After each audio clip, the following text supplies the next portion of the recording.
You were caught trying to cross the border, right? Fell right into that Imperial ambush, same as the rest of us. Huh.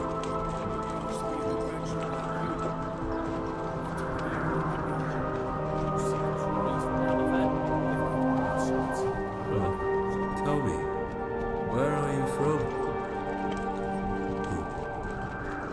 Well, the Lord's lost thoughts should be of home.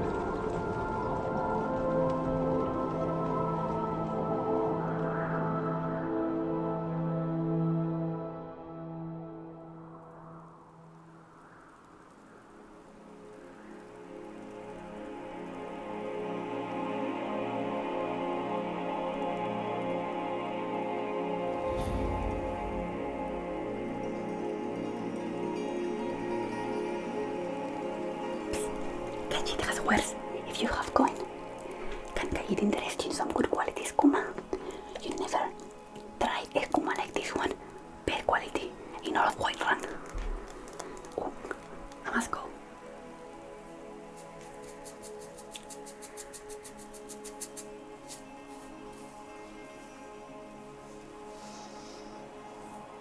You, stop. Are you on me?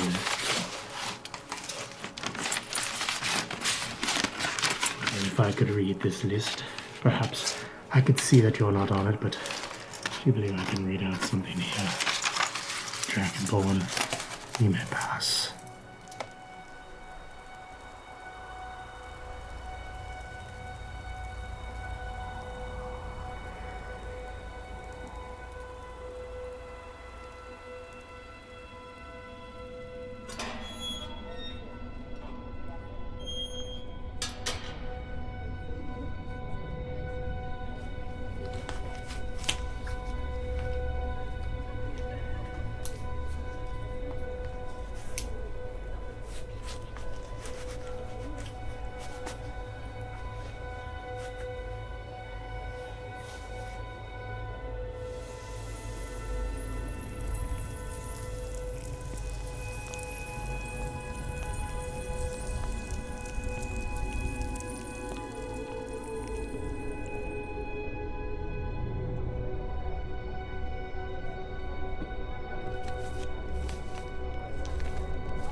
Right, if everyone can settle down, please. My name is Professor Roland Manderlay, and I should be filling in for Professor Fenton today. Yes, I am sure they'll be fine. Hopefully, rather soon they can get reusing of the use of their... Yes, hopefully. Should be fine. Yes. Right, what are we learning today? Let me... Yeah. Non-standard spellcasting. Right, well, straight off the bat. We don't need this book. We can toss this to one side. Firstly, 2 reasons. Firstly, it's very, very badly written. And secondly, I wrote it. So, I should remember everything almost entirely in its absolute entirety. So, we will not need this as a reference. Non-standard spellcasting. The first thing you need to know about non-standard spellcasting is always, and I mean always, not ever forget that when one is using the resonance in the particular over focal point, that no, it's never, under no circumstances ever, should you, without the focal point, change the resonance of... Anyway, the point being, never or always do the thing you're not meant to do or are meant to do. That is the first thing you need to know. But the absolute first thing second first thing that you need to know is, let me find it for effect. Let me have a look. Throw away your wands. We shall not be needing it for this particular class.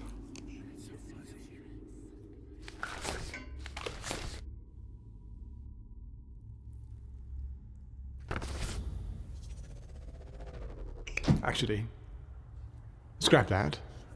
We will be needing the ones for several different other lessons that we'll be doing, and they're rather expensive items, actually. Right, yes, keep hold of them. You pick them all back up. Very good. Very good, yes. Right, what's the second thing you need to know about non-standard spellcasting? You know, I might have a quick look at the book. I don't need it. As I say, I read the thing, but sometimes it is nice to have a reference one could look at. Right, first thing you need to know, of course, that's it. Second thing, what's the first chapter? Spell? Yes, spells have a sound. They have a feeling. Some people see them as being defined, but they are not defined. Spells have a shape. Mm-hmm. Yes.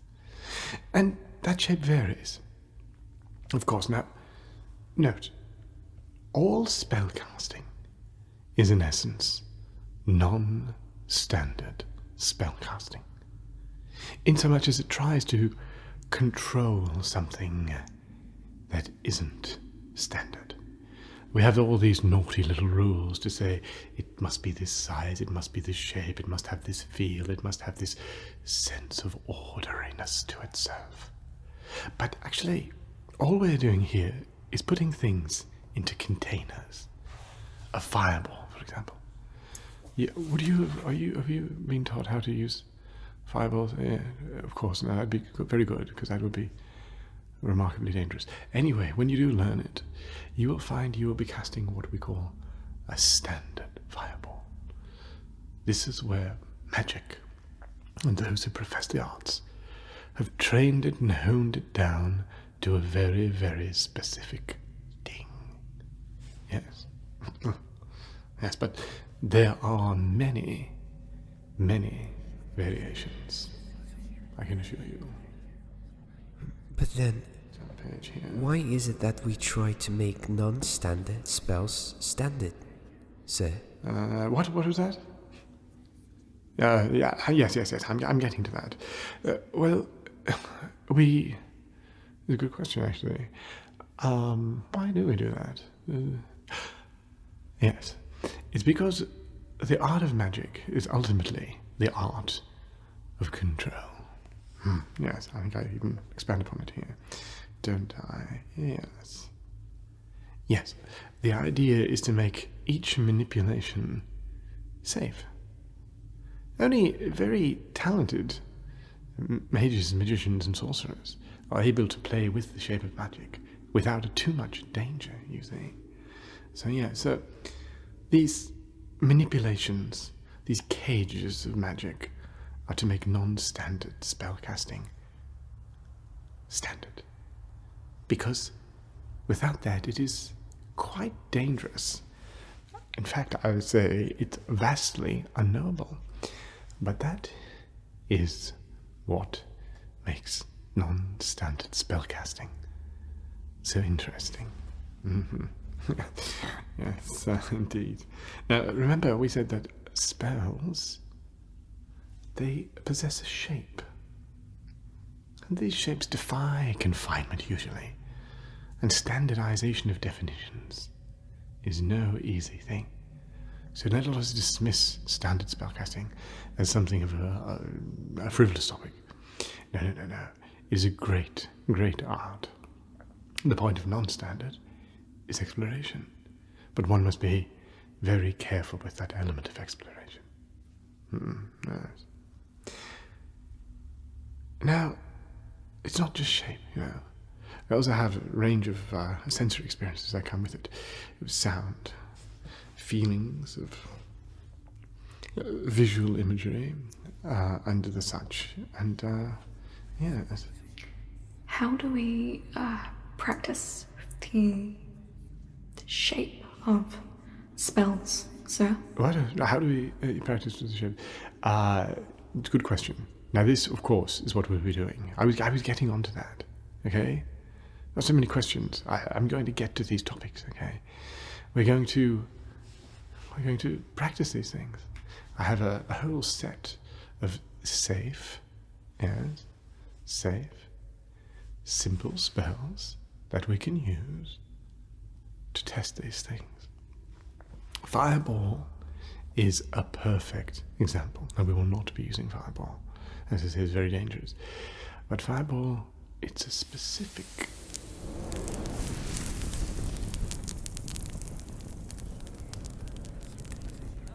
and we use... always has the same level of radius, all that sort of things. But Fireball can be much bigger, can be much smaller. Incredibly dangerous spell. Very important to be standardized, or at least to understand what you're doing when you standardize those things. So there should be a syllabus of things that we can test. Yeah, let me have a look. Yes, it says here, a list of experiments to explore diverse hues, intensities, and the kaleidoscope. Actually, it's not as badly written as I remember, actually. The kaleidoscope of possibilities. Sounds rather nice, doesn't it? Kaleidoscope of possibilities. Kaleidoscope. That's actually very well written.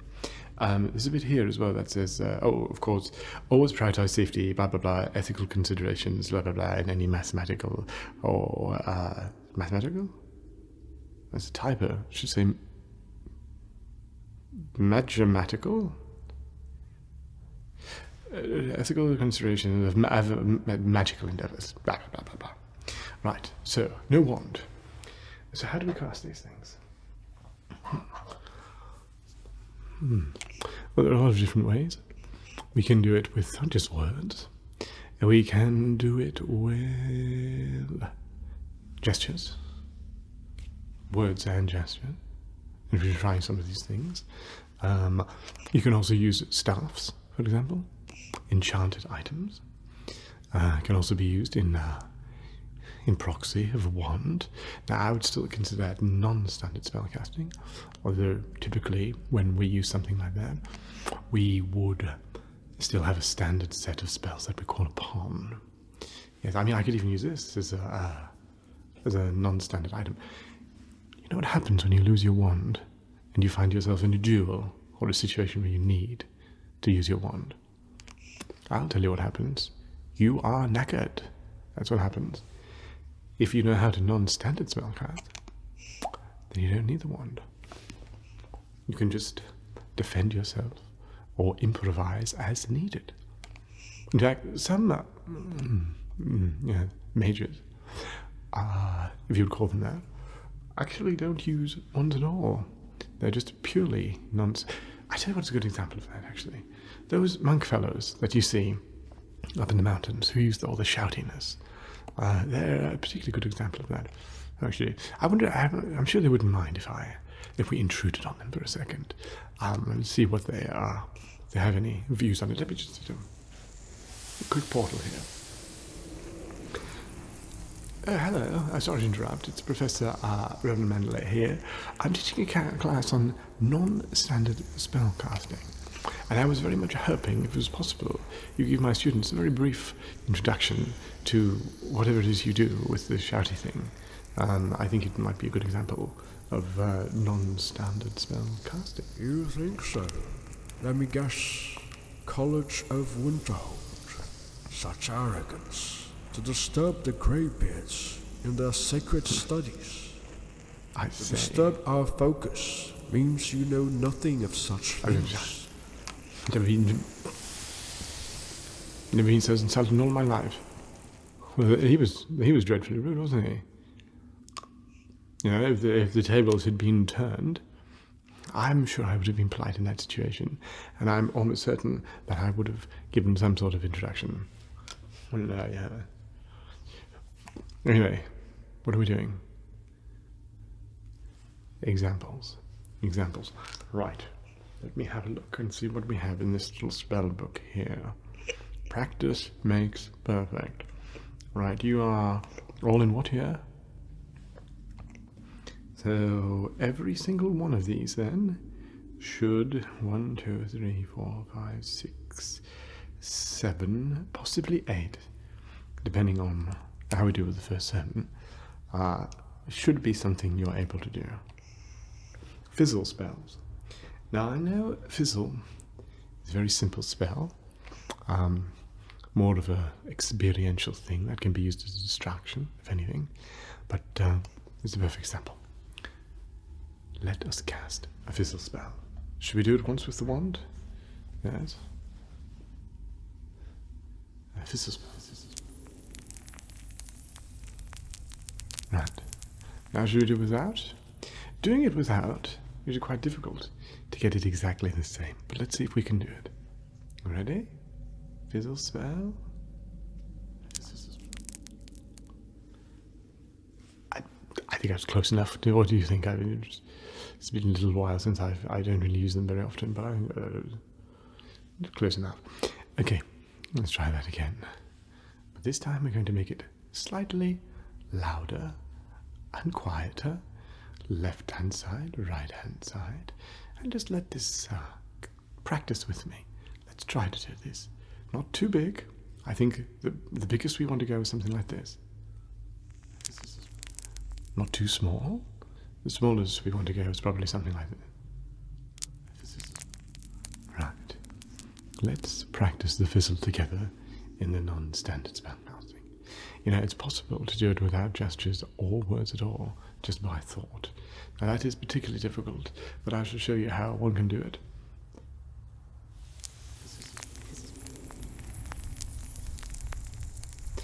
See? It's doable. You will eventually learn. Right. First things first. Standard. Let's see if we can get the standard. Not quite. Again. Let's try again.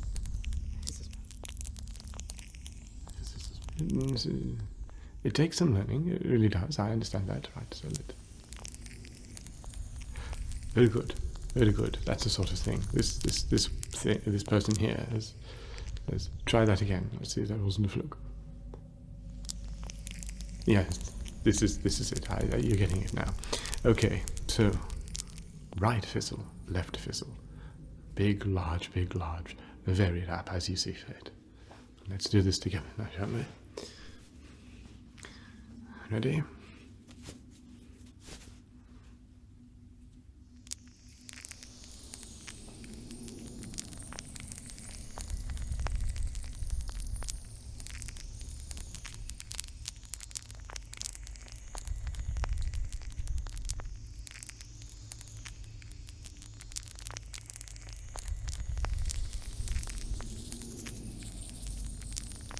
Now that was spot on. That was perfect.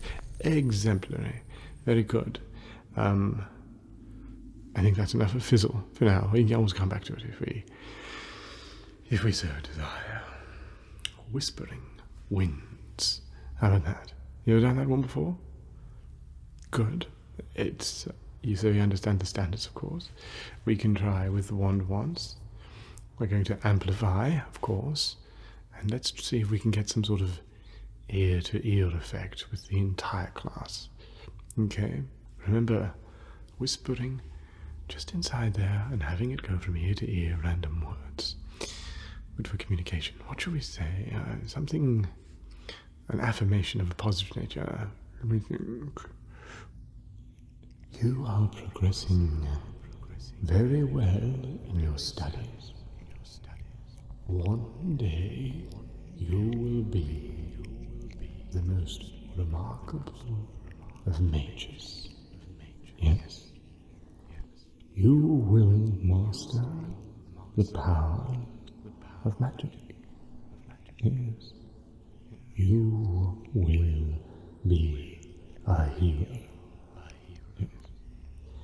You shall contribute in a rather positive way to society with indifference to its own shortcomings. Very good. Now let's try this again, but this time we will not use the wand. Okay? It's all. They all work, but let's try this. You will be one day one of the greatest of mages. You will contribute to society in a positive and beneficial way. You will be remembered for your good deeds. The mastery of magic is not beyond your grasp. And quite the contrary, it is very much within your grasp. You will probably do quite fairly, or even better than that, at your exams. And you will, in spite of the shortcomings of society, make sure you contribute to it for its own betterment. Right. Let's try something similar. Nothing is beyond my skill. Ear to ear. Perfection. This will work. I can do this. I can do this. This work. Yes, keep it going. It's very good. Very good. Perfection. This will work. I believe It will work. some I of my best work. do this. Very good. Perfection. Right, how long have we got left? Have I still got... wow, there's still a lot of time left of this lesson. I don't usually teach. I know it's not obvious because I'm a rather good teacher. I did have a lot of experience teaching for many years.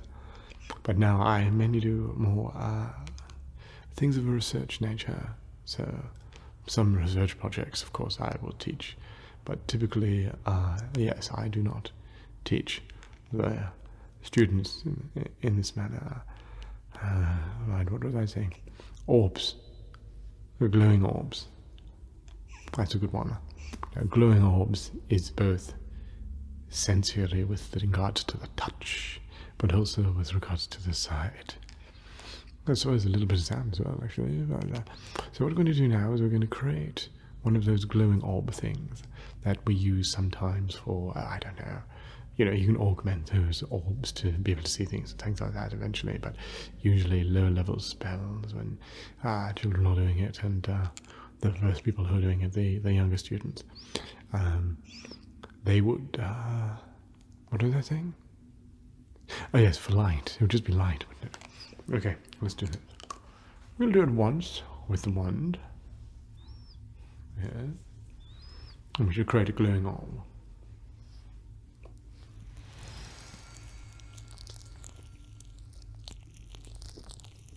Very good.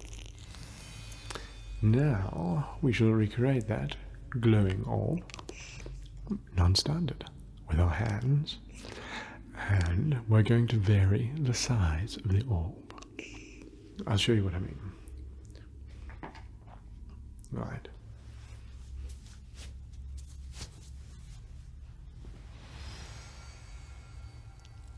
Now here we have the orb. Of course, we're trying to capture it. Doesn't have to be perfect. This is a very difficult thing to do, of course. And we're going to slowly increase the size.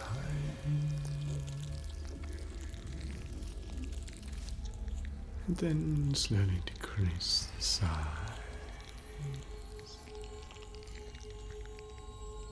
And then once more we can increase the size. And then decrease the size.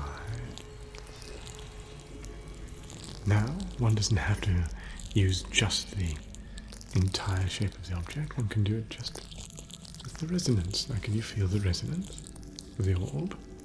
Try to feel the resonance of the orb. Yeah, that's good, you've got it. Right. Now let's slowly increase the size.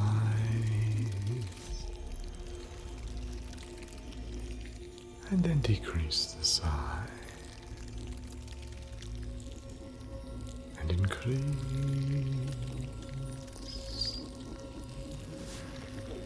And decrease.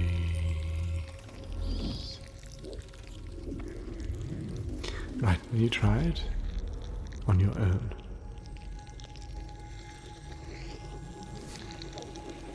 Mm-hmm.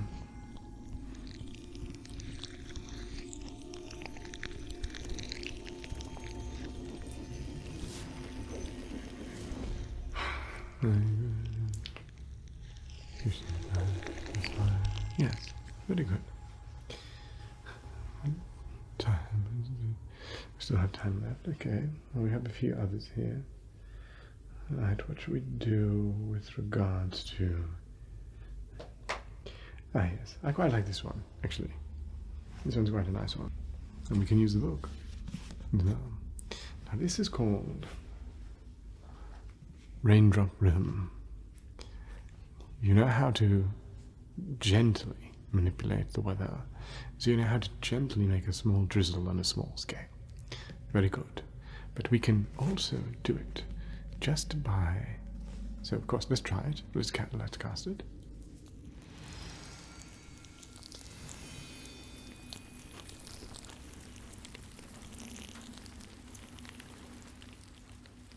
Yes, it's a nice sound. I always like the rain. Now let's do it without any gestures, just with a book, or you can use your desk. Now we're going to tap in the sound of raindrops to cause raindrops. Ready? So like this. Slowly at first, and then building it up like true rainfall.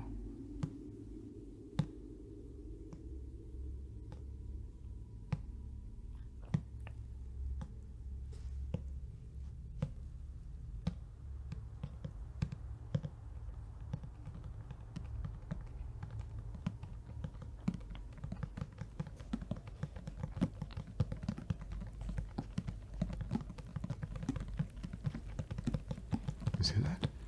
We are creating rain by just tapping on a book.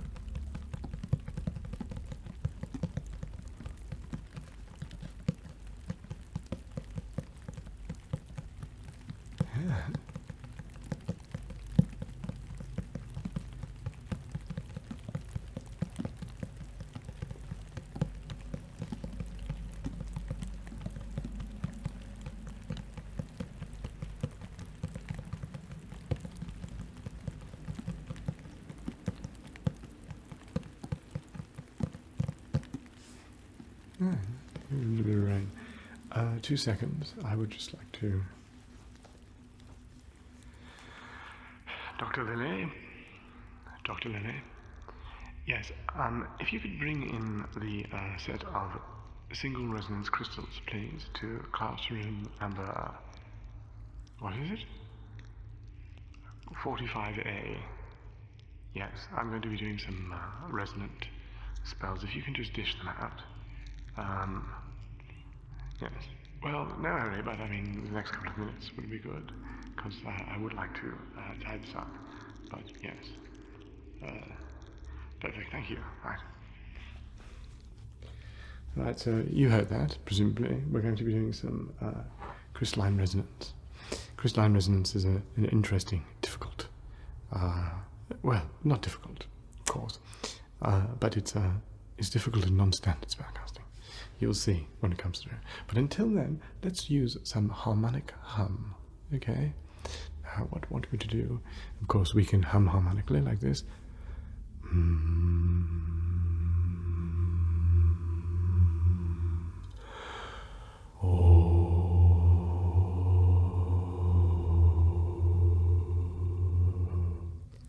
Now we're creating that hum with our throat. The air, the way we are vibrating the air. But this can be done with magic. It's just an exercise. One wouldn't really often use it, but it can be done with magic. Now let's see if we can resonate a nice sounding hum, or something like this. Oh, together right now, without moving our mouth, just using magic. Ready? Let's try this. Oh, a little bit lower. Boy, you're a little loud. little bit lower and a little bit higher, your side. Even higher than that. This is almost perfect. Thank you, Doctor. If you could just...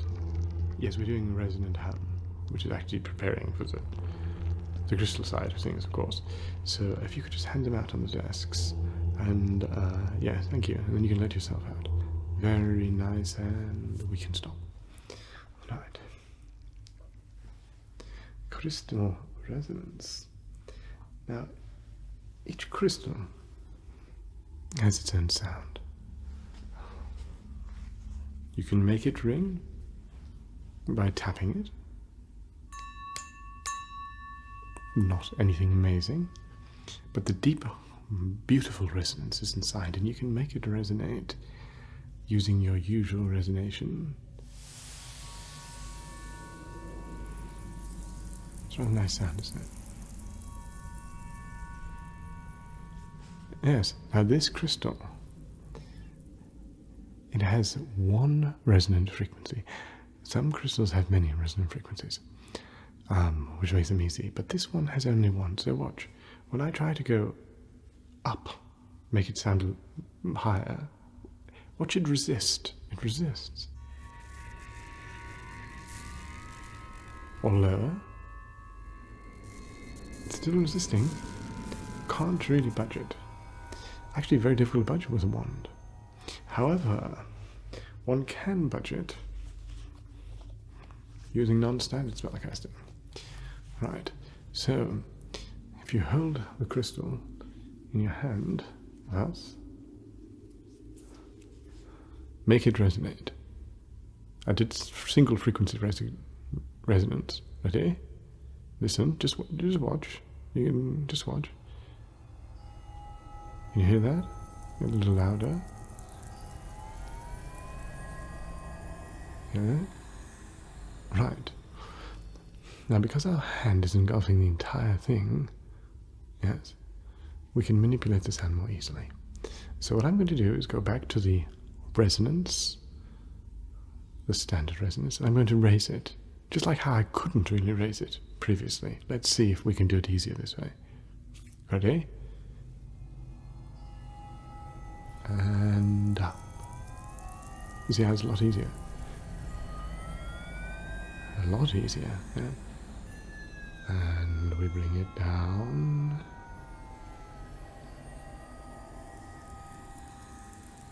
And back up. And down. Very good. Should get a little warm, that's okay. Gets very hot, obviously stop. But, yeah, I think that about covers it. I would suggest that next time we do, I say we, I'm rather hoping that Professor Clinton is much better by then and can do it themselves. However, next time we should probably be using a candle, I imagine, using some sort of flickering flame. I think that would be nice practice. Fire is particularly difficult to manipulate, actually. Yeah. And particularly dangerous as well, yeah. So we'll have perhaps a full lesson on that. Perhaps I'll introduce something to do with the using a staff or something like that as well. Yeah. If I'm here, that is. Okay, well, I'm sure you all find that very fascinating and very enlightening. I don't want any single one of you trying to do non-standard spellcasting, even the Fizzle Spells or Sparks or anything like that, no. Without supervision, because it's very dangerous. I know there are some ethical concerns and such like. So make sure you confine it only to this class. At least until you're very much better at it. All right, any questions? No? Good. Okay, you're all dismissed. Thank you for your time.